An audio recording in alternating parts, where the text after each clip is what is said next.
Sometimes, urban legends are just stories. They fade, get debunked, and people forget. But then there are the ones that linger, that repeat across time, across countries, and leave behind real damage. This is one of them.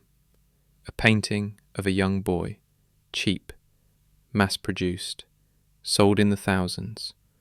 But somehow, wherever this painting appeared, destruction followed. This is the story of the crying boy, a supposed curse that fire couldn't touch. The story really gained traction in 1985, when the UK tabloid The Sun published a bizarre report. A firefighter claimed to have responded to over 50 house fires, and in each of them, the same object was found among the ruins. A single, untouched painting of a crying boy. In the article, the firefighter was quoted saying, "I've seen many things survive fires, but not like this. This one doesn't burn."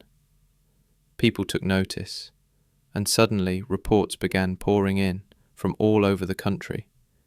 In one case, a family in Rotherham lost everything to a kitchen fire: furniture, clothes, even their dog.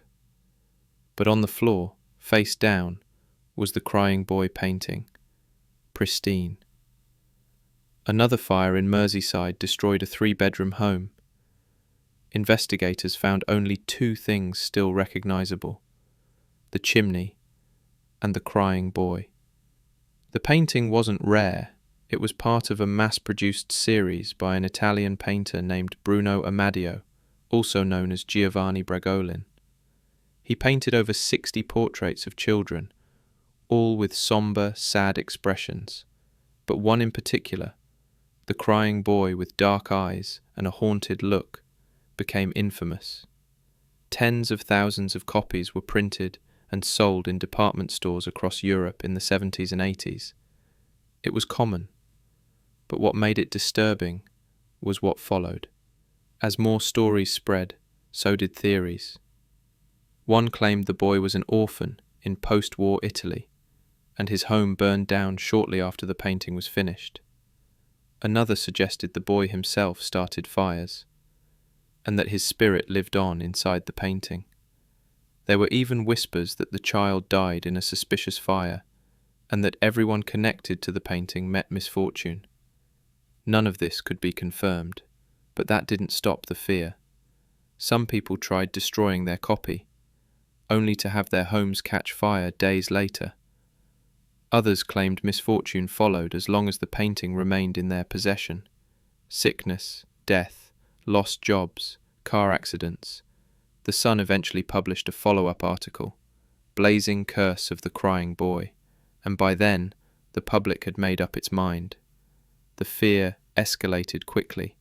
Families lined up to burn their crying boy prints. Some buried them.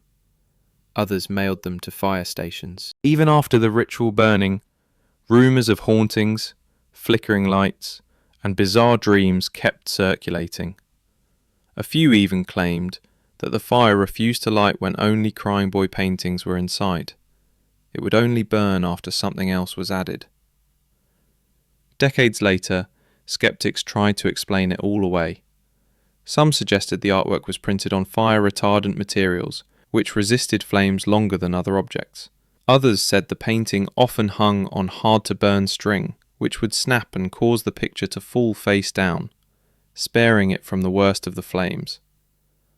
Still, this doesn't explain everything, or why so many fires had the painting present, or why it happened in such rapid succession in homes across the UK. Bruno Amadio, the painter, never commented on the rumours. He died in 1981, before the curse really gained steam.